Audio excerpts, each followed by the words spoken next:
And I just want to ask you a question. Do you like the new name for the body of water that was formerly called the Gulf of Mexico? Oh. America, baby! The Gulf of America.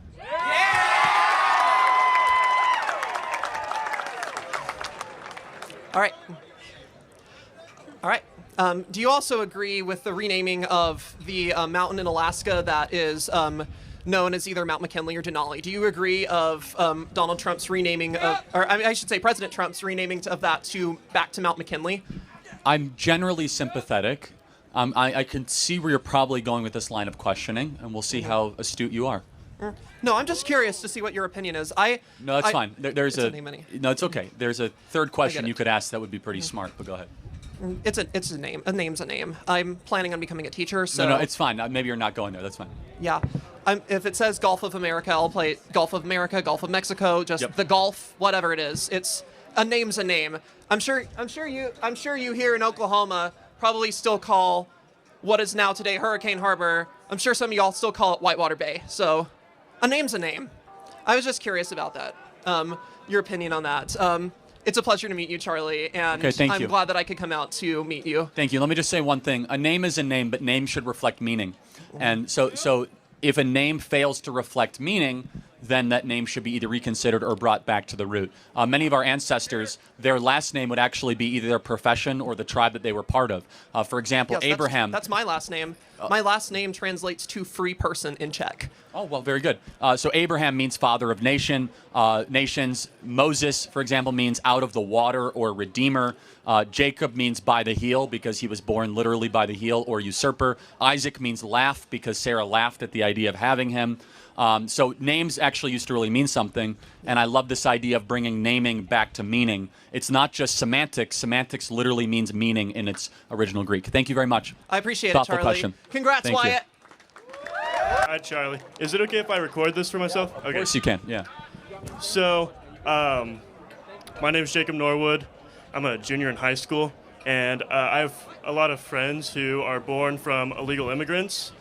And I was wondering if you agreed with the abolishment of the 14th Amendment, which allows birthright citizenship.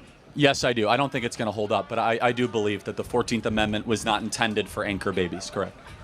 Well, I thought it was intended because people who would be brought over here during slavery, and then their children would then have birthright citizenship, and that was kind of the point. Slaves were granted citizenship, though. They were granted citizenship after they were brought here forcibly.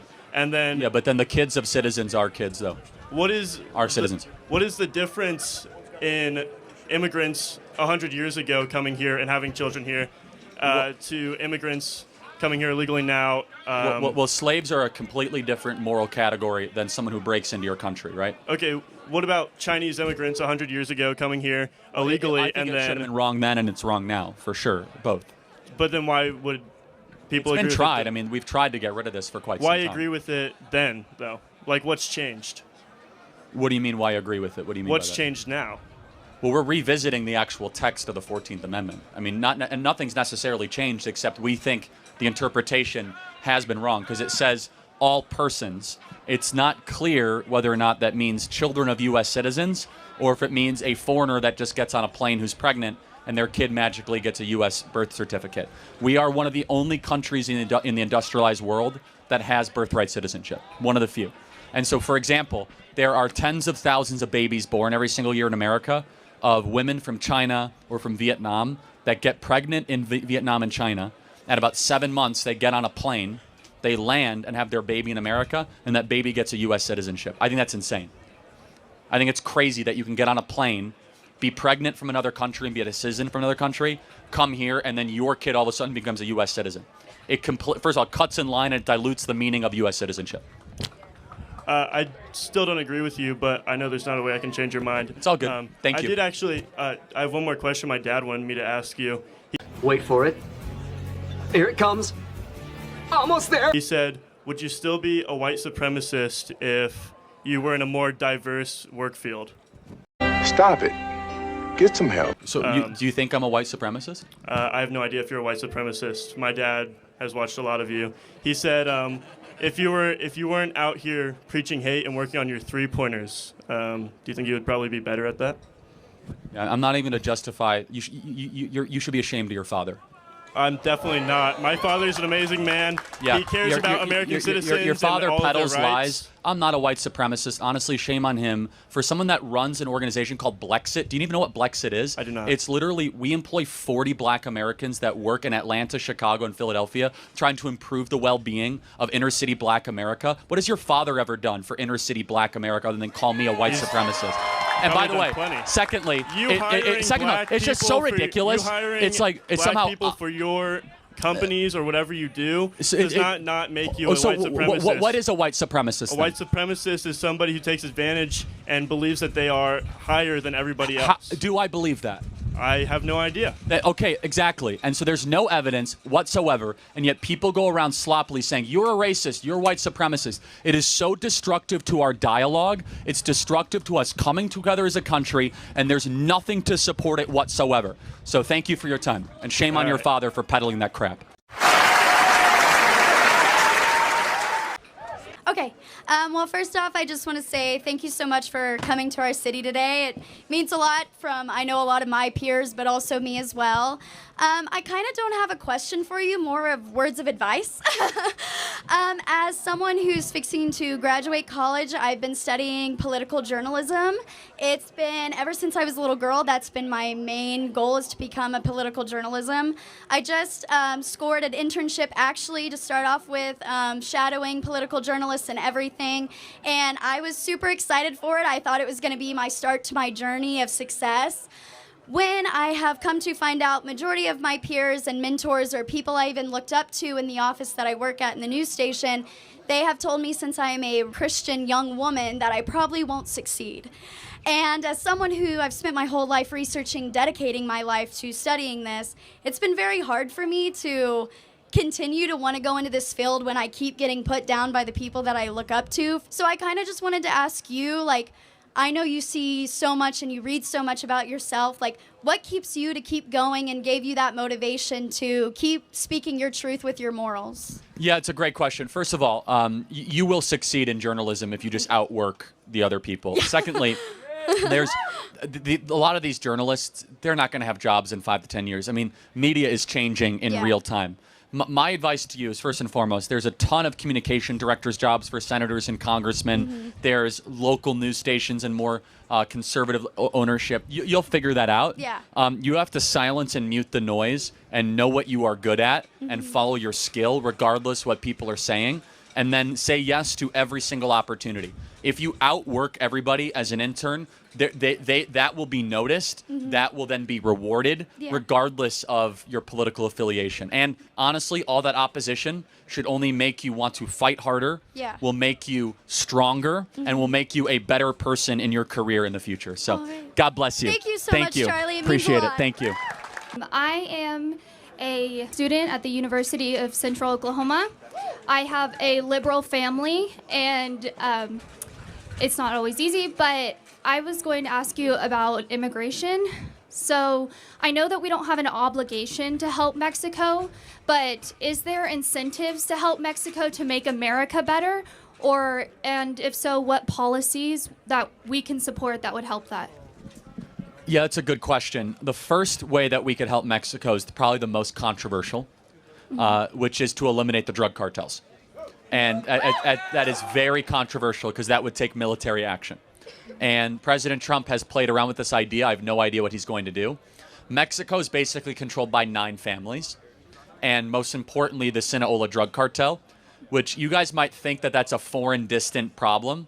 Almost everybody in this audience has probably lost a friend to fentanyl or somebody that deals with hard drug use. Almost all of that is produced by the Sinaloa drug cartel and is trafficked right up into communities in Oklahoma all across the state. So the best way we could help Mexico is not through giving them money or just cash. We've given them hundreds of billions of dollars over the last 30 years.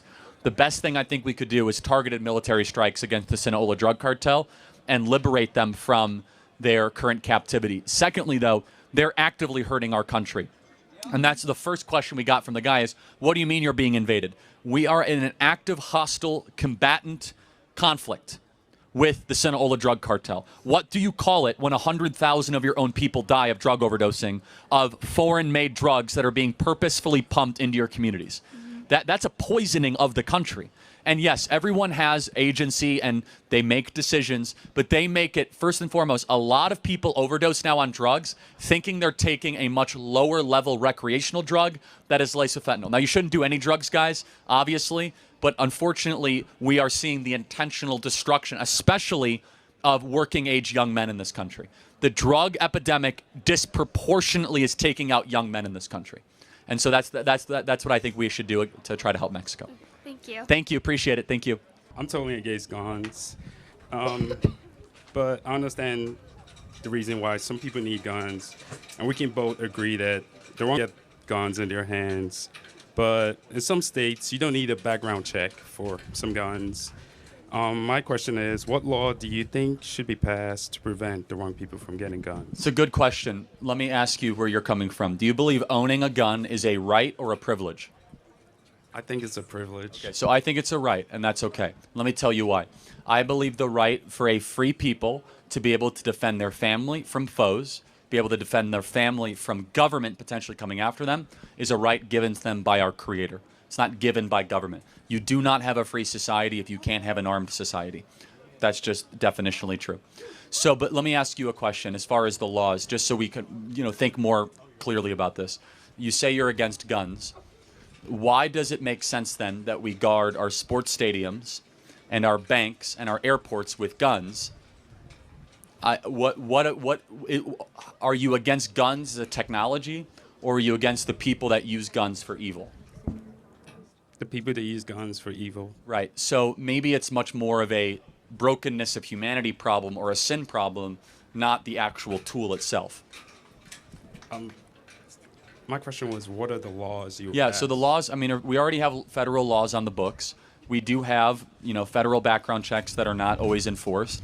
But honestly, I think we should have less gun laws, not more. I know people disagree with this, but I'd love to get your response, because it's a right. People should be able to protect themselves as they see fit. In states that generally have more guns, not less guns, like Houston, yes, you do have some more gun deaths amongst inner city gangs, but violent crime tends to go down. And so I don't want to disarm peaceful, law-abiding people just because some people abuse that tool or that technology. And so when you look at gun deaths in this country, there are 30,000 gun deaths a year. 2/3 of them are death by suicide. Okay, so that number shouldn't even been in there. The vast majority of the gun deaths that are related, that are the ones in the remainder, are individuals in gangs and inner cities that use guns in kind of gang violence. So really quickly, what is your issue with guns in America? I think it's pretty easy for anyone to get a gun, and that's kind of a problem.